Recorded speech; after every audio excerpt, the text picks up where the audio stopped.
Hello po sa inyong lahat mga ka-crypto. Ako po si Pinoy Crypto Trader at sa video na ito ay atin pong pag-uusapan ang tungkol sa balitang ito sa kung saan ay isa pong prediction yan kung gaano raw kataas ang aakyatin ni Ripple or XRP dito sa paparating na sunod na bull run yan without SEC influence or yung parang walang tulong or walang kaugnayan sa yan dito kay SEC.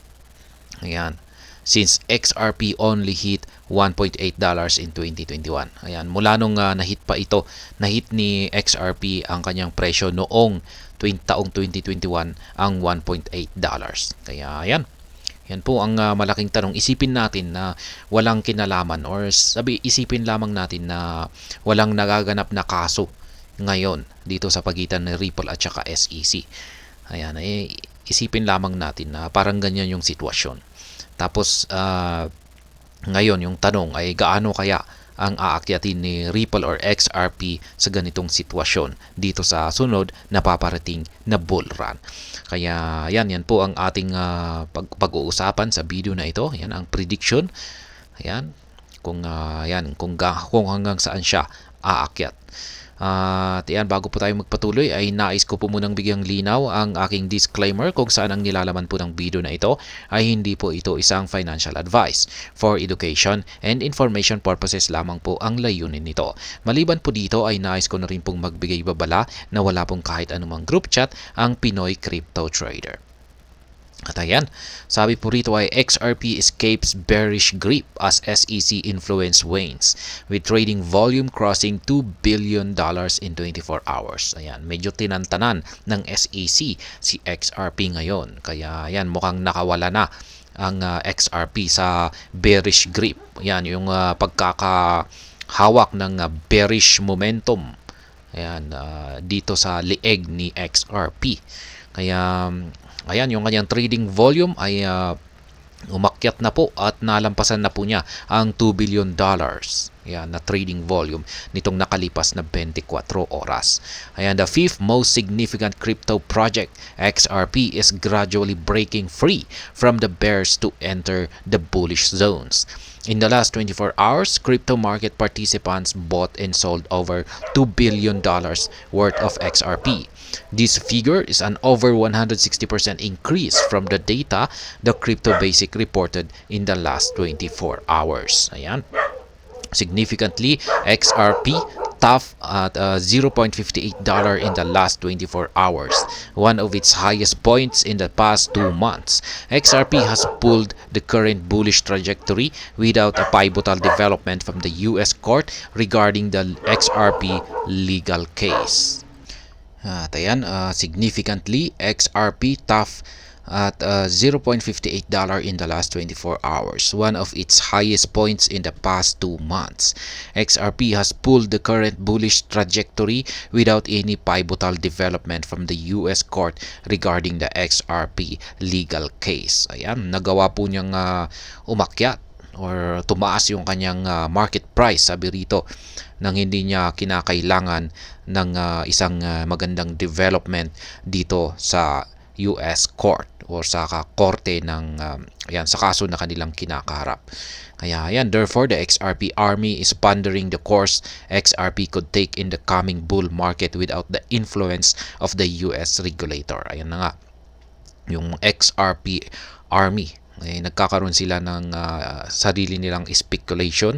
Yan kung gaano nga ba kataas yung aakyatin ni XRP ngayon nang walang influence or kaugnayan ang mga financial regulators. Yan, particular ang US SEC po. Ayan, SEC influence on XRP. Notably, the US Securities and Exchange Commission's lawsuit has bogged down the appeal of XRP for nearly 3 years. Ayan. Sa 3 taon ay talagang hinatak po ni US SEC si Ripple, kaya hindi ito makaangat-angat.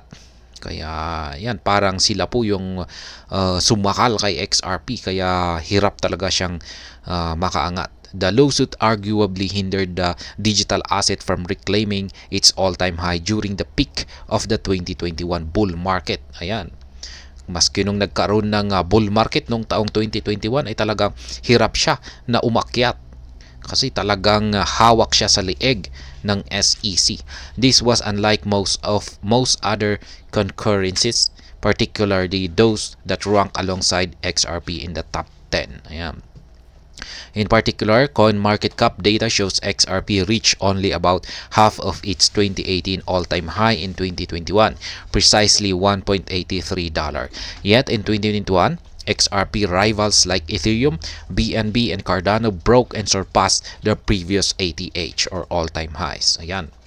Yung mga samantala noon, yung si XRP ay kalahati lamang yung kanyang inakyat nung last na previous na bull run natin taong 2021, kalahati lamang.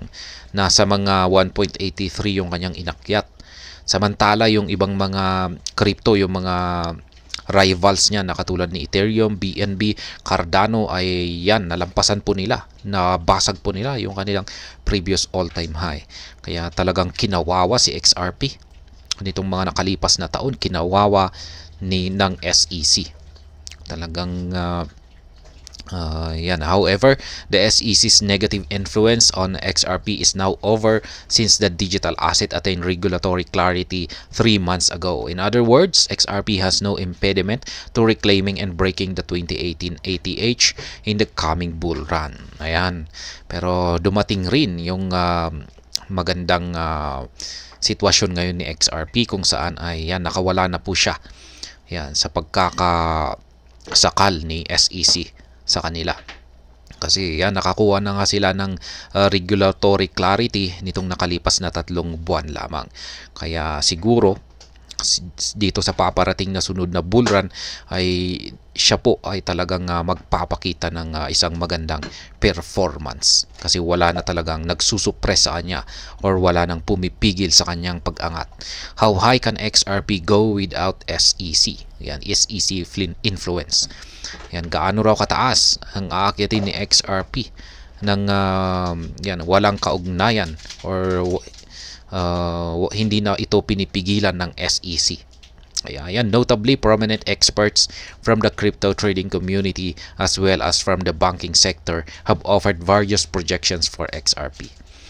Ayan, chartist Dab Dark Defender recently argued that XRP's ultimate rally could be at $13 or $18. Yan naman po yung prediction ni Dark Defender at nakontent na po natin yan sa nakalipas na video. Yan yung kanyang projections. Ayan. Mataas na rin po yan, $13 to $18.